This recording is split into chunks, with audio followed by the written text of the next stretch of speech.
Welcome back, coin enthusiasts. Today we're diving into the fascinating world of rare US pennies that might just be hiding in your spare change. These aren't your everyday cents. We're talking about coins that could be worth hundreds, even thousands of times their face value. I'm not exaggerating when I say that some of these coins sitting in your collection or piggy bank could actually help pay off your mortgage. The three pennies we're examining today, from 1983, 1987, and 2010, represent some of the most valuable modern errors that continue to excite collectors and casual coin hunters alike. So before you dismiss that jar of pennies as merely pocket change, let's explore why these specific Lincoln cents might be worth a second look. Let's start with the 1983 copper penny, a coin that technically shouldn't exist. Many collectors don't realize that 1983 marks one of the most significant transitions in U.S. coinage history. This was the year when the U.S. Mint officially changed the composition of the penny from 95% copper to primarily zinc with a thin copper coating. The rising price of copper had made it economically unfeasible to continue producing copper pennies, as the metal value exceeded the face value of the coin itself. The transition happened partway through 1983, but here's where it gets interesting. A small number of copper planchets, the metal discs that become coins, were accidentally fed into the presses after the official changeover. The result?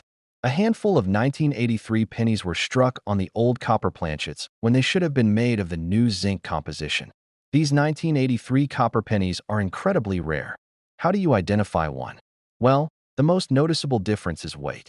A standard copper penny weighs approximately 3.1 grams, while the zinc-based penny weighs just 2.5 grams. This weight difference is your first clue. If you have a precision scale, this is a quick way to check any 1983 pennies in your possession. The copper ones also have a slightly different ring when dropped on a hard surface. Zinc pennies make more of a dull thud, while copper pennies produce a higher-pitched ring. Another identifying feature is the color. Genuine copper pennies tend to develop a richer, more uniform patina over time. The zinc pennies with copper plating often show uneven wear, with the zinc sometimes visible at the edges or high points as the thin copper layer wears away. In terms of value, authenticated 1983 copper pennies have sold for between $15,000 and $25,000 depending on condition. A particularly well-preserved specimen in MS 65 condition, Mint State 65 on the Sheldon coin grading scale, sold at a heritage auction in 2019 for an astonishing $23,500. That's an incredible return on a 1-cent investment. The condition plays a crucial role in the value. A Mint State 1983 copper penny with its original luster and minimal contact marks commands top dollar. Even in circulated condition, these coins can still fetch thousands. An XF 45, extremely fine, example sold for $7,800 in 2018, and even coins showing moderate wear can sell for over $5,000 if authenticated. Speaking of authentication, that's absolutely essential with these rarities. The American Numismatic Association Certification Service, ANACS, or Professional Coin Grading Service, PCGS, are the go-to authorities for verifying these coins. Never pay premium prices for an unauthenticated example. The market has seen clever counterfeits where ordinary copper pennies from earlier years have been altered to show the 1983 date. There's a fascinating story behind the discovery of these coins. The first authenticated 1983 copper penny wasn't actually identified until 2013, a full 30 years after it was minted. A collector named Richard Schemisser was sorting through penny rolls when he noticed one coin that seemed slightly different. He weighed it on a jeweler's scale and was shocked to discover he had found a genuine copper 1983 penny. After proper authentication, it was valued at over $20,000. The existence of these coins created quite a stir at the U.S. Mint. Officially, all copper planchets were supposed to have been used up or removed before the changeover, and the Mint initially questioned whether these coins could be genuine. However, after multiple examples were discovered and authenticated, the numismatic community accepted that these were legitimate errors produced during the transition period. What makes these coins particularly interesting from a collector's perspective is that they represent a transitional error, a mistake that occurred during a significant change in the production process. These types of errors are especially prized in numismatics because they tell a story about the evolution of our currency. Interestingly, no one knows exactly how many 1983 copper pennies might exist. Estimates range from a few dozen to perhaps a few hundred, making them rarer than many classic American coin rarities. Each new discovery makes headlines in the numismatic press, and the hunt continues to this day. For the average person, this means it's absolutely worth checking your 1983 pennies. Pay special attention to those that appear to have a slightly deeper copper color than others from the same year. If you find one that weighs close to 3.1 grams rather than 2.5 grams, you might have hit the jackpot. I should mention that there are also 1983 D copper pennies from the Denver Mint that are equally valuable, perhaps even more so as fewer examples have been found. The D Mint mark appears below the date on the obverse of the coin. One final note about these coins: they represent a fascinating legal gray area. Technically, the U.S. government never officially issued copper pennies in 1983 after the composition change. These were errors that escaped into circulation. However, unlike some other coin errors that were recalled, these were never officially withdrawn, making them legal to own and trade. The 1983 copper penny perfectly illustrates why modern coins are worth a second look. Many collectors focus exclusively on classic rarities, but some of the most valuable coins were minted within our lifetimes. These transition errors represent a unique moment in American coinage history, a mistake that has become a treasure for the lucky few who find them.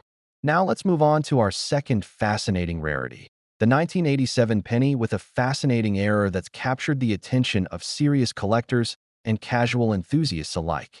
The 1987 Lincoln cent might look ordinary at first glance, but certain examples contain what's known as a double die obverse error, one of the most sought-after varieties in modern coinage.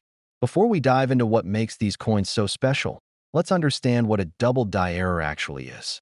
Contrary to popular belief, it's not a case of the coin being struck twice. Instead, it occurs during the creation of the die, the metal punch used to stamp designs onto blank coins. During the manufacturing process, if the die shifts slightly between impressions, it creates a doubled image on the die itself. Every coin struck from that die will then show this doubling effect. The 1987 double die penny shows particularly strong doubling in the inscriptions on the obverse, front, side of the coin. If you look closely with a magnifying glass, you'll notice the doubling most prominently in the words "Liberty" and "In God We Trust," as well as in the date. The doubling appears as a slight overlap or shadow in these inscriptions, giving them a thicker, less crisp appearance than normal. What makes the 1987 double die penny particularly valuable is the strength of the doubling. While many double die varieties show only subtle doubling visible mainly to trained eyes, the 1987 error is pronounced enough that even casual observers can spot it with a bit of magnification. This visual impact has made it one of the most collectible modern penny errors. The story behind the discovery of these coins is particularly interesting. The first examples were found in late 1987 in the New England area, particularly in Massachusetts and Connecticut. They were initially discovered by a coin roll hunter who noticed something unusual about a handful of 1987 pennies in bank-wrapped rolls. Word spread quickly through the numismatic community, and soon collectors across the country were carefully examining their 1987 pennies. In terms of value, these coins have seen impressive appreciation over the years. A mint state, MS 65, 1987 double die penny can fetch anywhere from $300 to $700 depending on the quality and intensity of the doubling. I've seen particularly exceptional examples, those graded MS 67 or higher, sell for over $1,000 at specialized auctions. That's a remarkable return on a 1-cent investment. Even in circulated condition, these coins maintain significant value. A well-preserved circulated example might sell for $100 to $200, while even heavily worn specimens can command $50 or more if the doubling is still clearly visible. The condition has a substantial impact on value with these coins. Because the doubling is most visible in the fine details of the inscriptions, coins with minimal wear allow the error to be seen more clearly.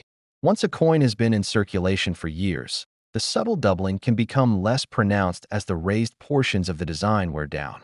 This is why mint state examples command such a premium. They show the error in its most dramatic form. It's worth noting that there are different degrees of doubling on these coins. The strongest examples show doubling visible to the naked eye, while others require magnification to appreciate fully. Naturally, the coins with the most pronounced doubling command the highest prices. The 1987 double die penny illustrates an important point for collectors. Errors don't always have to be one of a kind to be valuable. While the 1983 copper penny we discussed earlier is extremely rare, the 1987 double die is somewhat more common, with estimates suggesting perhaps 250,000 to 500,000 were minted. That might sound like a lot, but considering the billions of pennies produced that year, they represent less than 0.01% of production. This wider availability actually makes the 1987 double die penny particularly appealing to collectors. It's rare enough to be valuable, but common enough that finding one is within the realm of possibility for the average collector.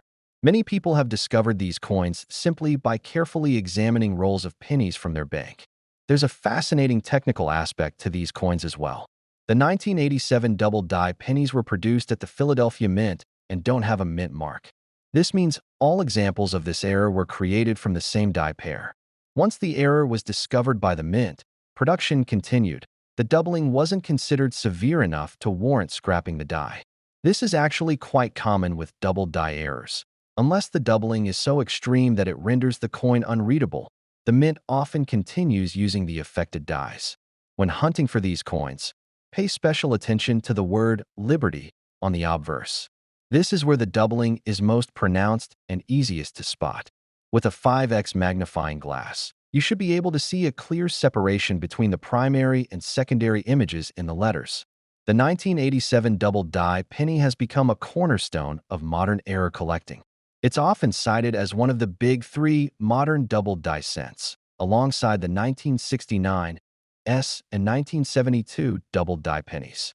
For many collectors, finding one of these in circulation is a thrill that keeps them searching through rolls of pennies year after year.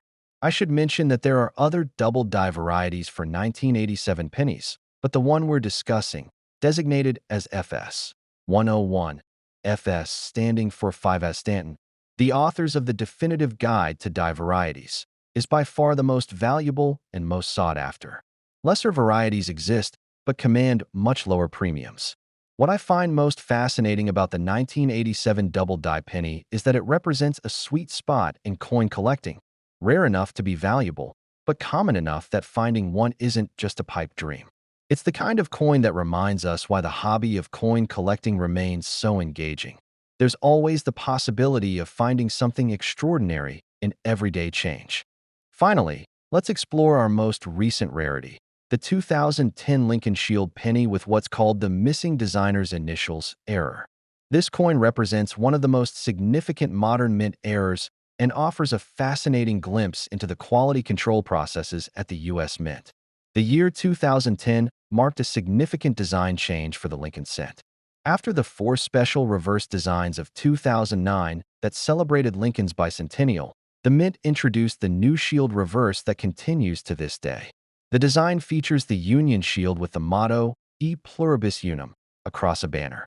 This was the first major redesign of the reverse since 1959, when the Lincoln Memorial design was introduced. What makes certain 2010 pennies so valuable is a remarkable error, the complete absence of the designer's initials. On standard 2010 Shield pennies, you'll find the initials JFM on the obverse, just below Lincoln's shoulder. These are the initials of Joseph F. Minna, the U.S. Mint sculptor-engraver who adapted the Lincoln portrait for the new coin. However, on a small number of coins struck at the Philadelphia Mint, these initials are completely missing. This error appears to have resulted from an overzealous polishing of the die. During routine maintenance, dies are occasionally polished to remove accumulated debris and to maintain the quality of the strike. In this case, it seems the polishing accidentally removed the recessed area that formed the designer's initials on the coins. Unlike some errors that might be difficult to spot without magnification, this one is relatively straightforward to identify. Simply check the area below Lincoln's shoulder on your 2010 pennies.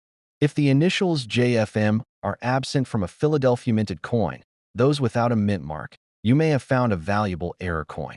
Denver minted coins, with a D mint mark, are not known to have this error. The first discovery of the missing initials variety was reported in April 2010 by a sharp-eyed collector in Arizona who noticed the anomaly while examining rolls of newly minted cents. News spread quickly through collector circles, and the hunt was on. By the time the error gained widespread attention, many of these coins had already entered circulation, making them accessible to anyone willing to search through their change. In terms of value, these error coins have shown impressive appreciation in just over a decade. A mint-state example of the 2010 penny with missing designer's initials can fetch anywhere from $1,500 to $3,000 depending on condition and certification. The highest grades, those certified as MS 67 or MS 68 by PCGS or NGC, have sold for over $5,000 at auction. That's an extraordinary premium for a coin from our current pocket change. Even circulated examples carry significant value. Coins showing light, but with clearly absent initials, typically sell in the $200 to $500 range, depending on condition. The more pristine the coin, the higher the value, as is typical with most numismatic rarities. What makes this error particularly fascinating is its significance in the context of U.S. coinage history. Designer's initials have been a standard feature on American coins since the early 20th century, when President Theodore Roosevelt led a renaissance in American coin design. Their absence represents a notable departure from established minting practices and protocols, which is why the numismatic community quickly recognized the importance of this variety. No one knows exactly how many of these error coins were produced before the problem was identified and corrected. Estimates range from 5,000 to perhaps 20,000 coins, a tiny fraction of the billions of pennies minted that year. This relative scarcity, combined with the visual appeal and historical significance of the error, ensures their continued desirability among collectors. There's an interesting story about how the mint responded to this error. When first questioned about the missing initials, mint officials initially suggested it might be an intentional design change rather than an error. However, as more evidence emerged, they eventually acknowledged it as an unintended variation resulting from die preparation processes.